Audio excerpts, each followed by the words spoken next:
Hi, students. Star City Middle School, Andrew Hackett's class. I apologize for this taking so long to actually record it. I tried to do it several times in the last week, but the nature of being an activist and online and in the physical world sometimes brings other issues to the front. And so I wasn't able to get to this. I apologize. I hope it's not too late.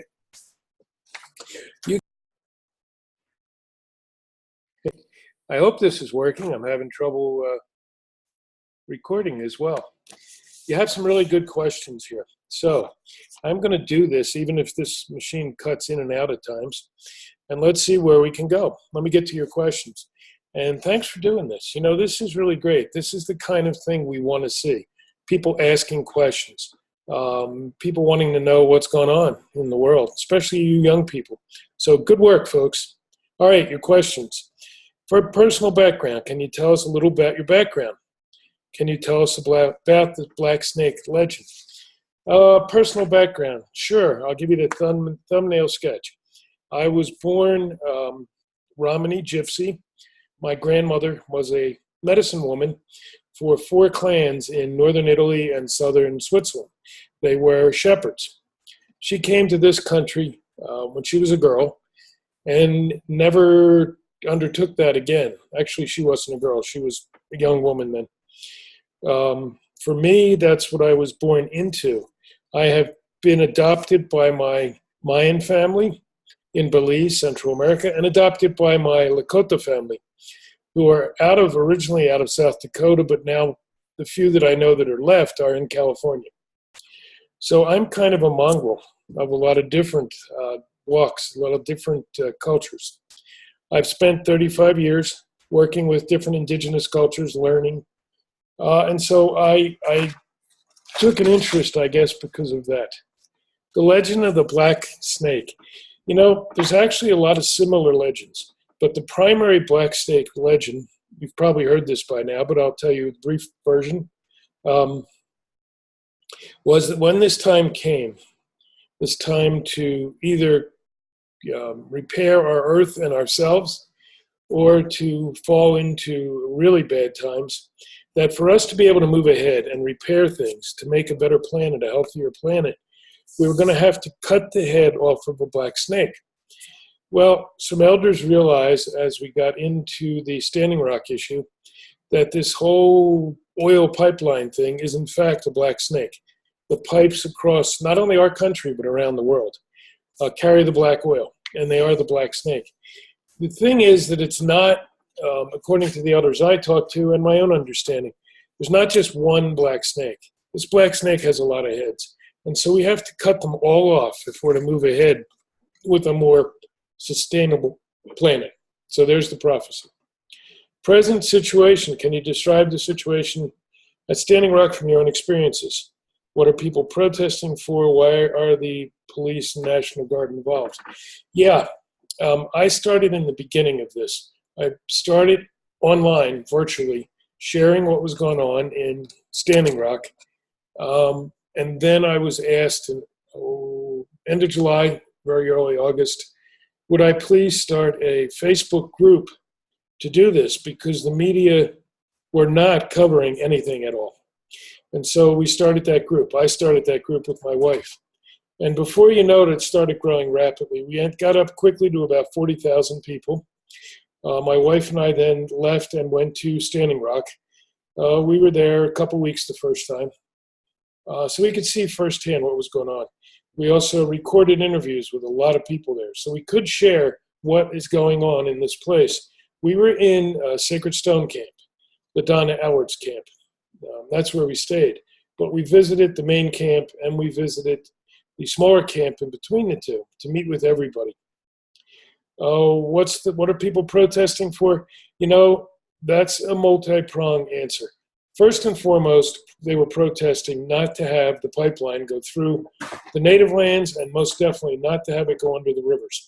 You have to understand that these pipelines do fail. Each and every one of them fails. It's not a matter of will it fail or may it fail. It's a matter of when will it fail. And so to put pipelines like this under major rivers is an absolutely foolish exercise. It's just pure greed that leads to this sort of thing. So some of the people were just protesting to have this pipeline moved. Originally, it was to go by Bismarck, but your predominantly white middle-class culture there didn't want it, so quickly it was moved to native lands, where they assumed, as in the past, no one would say anything, because after all, that's only Native American lands. Well, they made a mistake. And a lot of people stood up and said, you can't do this. But a lot of the other people, as we're doing now with Water is Life movement, which has grown out of Standing Rock, are saying no more pipelines, period. Yes, we have to use what's there for now. We still depend on oil, on gas, and we will for a while. But we do not have to create any new. We can create sustainable energy. If you do your research, students, you'll see there are many countries out there already totally using sustainable energy. This is simply a greed factor by those who want more money and more power. Why are the police and National Guard involved? Well, the police were called in to, quote unquote, monitor this protest. Quickly that changed, and the protesters were being painted as terrorists, as people doing illegal things, so forth and so on. I'm really gratified and amazed that those who are on the front lines protesting remain so peaceful. It's the police who were not peaceful. It's the police who broke the law daily. National Guard were brought in not only from South Dakota, but from other states. What they wanted to do was stop this, but they really didn't know how. And they kept being told by the courts they really couldn't do that. Well, before you knew it,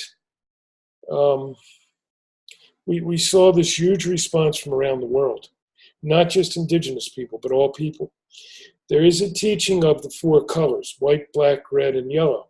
That's the colors on the medicine wheel. That represents we humans on the earth, and that those colors represent each one of us. Now, some of us may be a little different color. It's a mix of those. But this was what came to Standing Rock. This is the huge success, in my mind, of Standing Rock. The four colors came together. The whole world watched what's going on. The whole world is still watching, and people around the globe are stepping up and saying that's enough. We will not allow this anymore. It's got to go further than that, but it's a really good start. When I was your age, the police were part of the solution when there was a problem. We were taught as young people, if something's really wrong, go to the police and tell them you need help.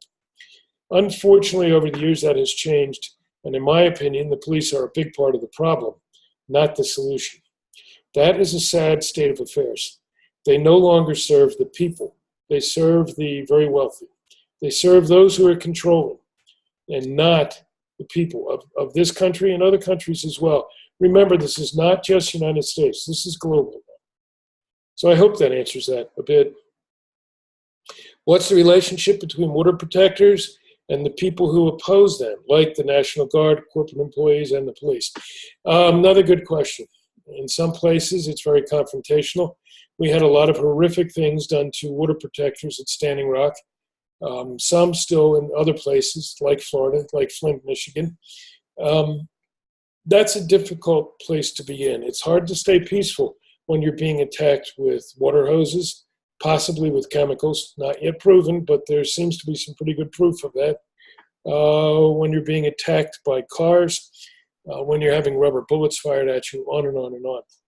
So it's a really difficult situation. It's an us versus them situation. That's not a good place to be in. That's not how we resolve things. But this has just gotten to the point that we're destroying our planet.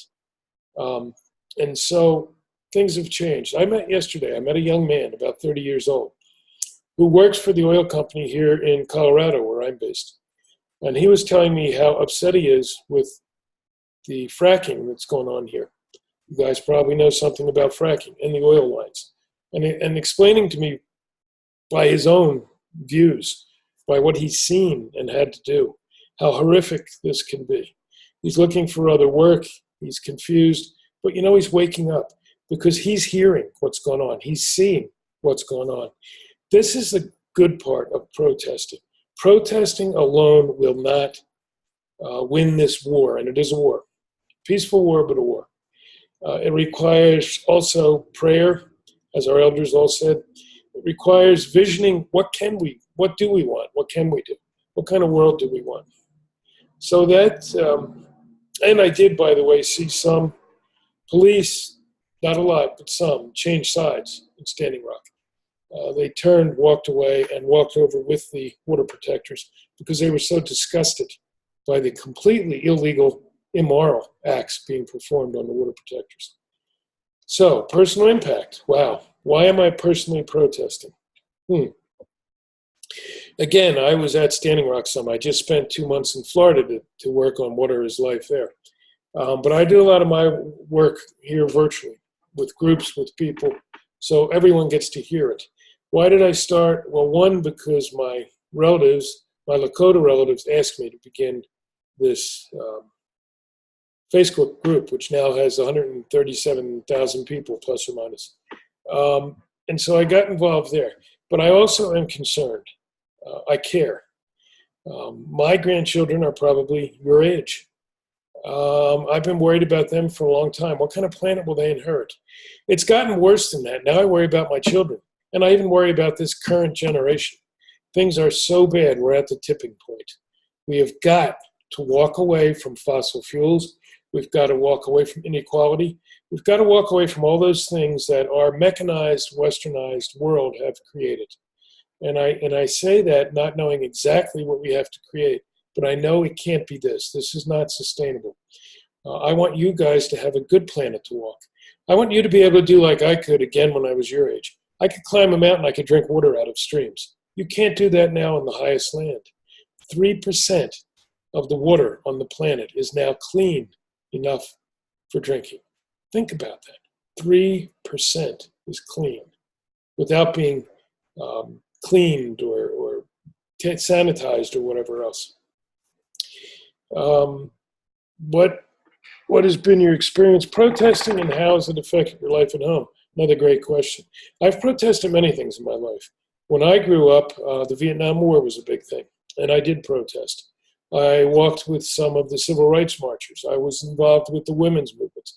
So I have a long history of that. I've come to realize that the only protesting that will be effective is peaceful protesting. So I'm so glad, once again, that this protest, for the most part, has been peaceful on our side, at least. What effects has it had? My wife and I have walked away from the things we do to make a little bit of money. We're both seniors, as you can see. We're retired, so we have a limited income. We had to walk from that. We've done work pretty much every day on this, especially while this was going on. That huge website took 15 people working it every day just to keep people apprised of what was going on, to let them know what was happening at Standing Rock and other places. Now I'm with groups who are fighting the fight here in Colorado, where fracking is becoming enormous. This new administration we have in Washington is making things much, much worse. It's almost as if they wish to destroy the planet. Their greed is such they can't see beyond that. And so I'm working with folks who are hoping to stop that. Outside help, how are people from around the world helping? And what can we do as middle schoolers? Okay, people from around the world are involved in so many ways now. I was on a conference call today for a few hours. A person from China, a person from Great Britain, a person from the Netherlands, someone from Mexico, myself, and another one from Europe, I forget where. We're a steering committee for a group putting together a large gathering coming up in the next months in either Great Britain or the Netherlands. That's being determined soon. This is a gathering where people are being invited to come. Elders, people like myself, people like you, especially hopefully young people. Finding a way to get there so we can all sit together and talk about what do we want in this world of ours? What will we accept? And so this is an outcome of Standing Rock. There are now camps all over Great Britain. The last count, I believe there were 7 protest camps in Great Britain. There are camps in Australia, New Zealand. This thing is spreading dramatically, and the people around the world are part of that, just as they were helping when we were physically at Standing Rock. You middle schoolers, one thing you can do is do what you're doing here. Pay attention. Read. Ask questions. Get a lot of people like me to tell you what's going on. You don't have to believe everything we say. Check it out. You may agree, you may disagree. But this is how you learn. This is how you share things, and then share them. And not only with your peers, not only with other young people. Go to your parents. Go to your teachers. Go to your churches. Go to your school events. Sometimes when older people hear their children speak, they listen more than they do to some of us. Tell them you're worried. Tell them you're worried about what kind of earth you're going to have when you get older. Tell them you're worried about your children when that time comes. Will you even have children? Will you be able to? Will you be here? Let them know. But then also let them know there's ways to address this. And you want to be part of the solution. Write letters. Encourage people who are of a voting age to vote for candidates who you hope will have a better sympathy for our planet and ourselves. So there's many, many, many things you can do. Don't let age stop you. Nothing should stop any of us. Not being too old, not being too young, not being white, black, red, or yellow, not being male or female, not being big or small, not being rich or poor. This is about all of us, each and every one of us. In the Lakota Matakwiyase, all my relations, that means we're all one. We have to work one as a circle. And not just we humans. It also means the plants, the animals, the rocks, the trees. That's what we have to develop again. A healthy, sustainable way to we move ahead. So great step here. Please keep it up. And know that you can make a difference. You are right here. Share this. Share the other things you've heard. Get a hold of me if you want more. Thank you very much. Jim Graywolf Petruzzi for the Water is Life movement. Bye now.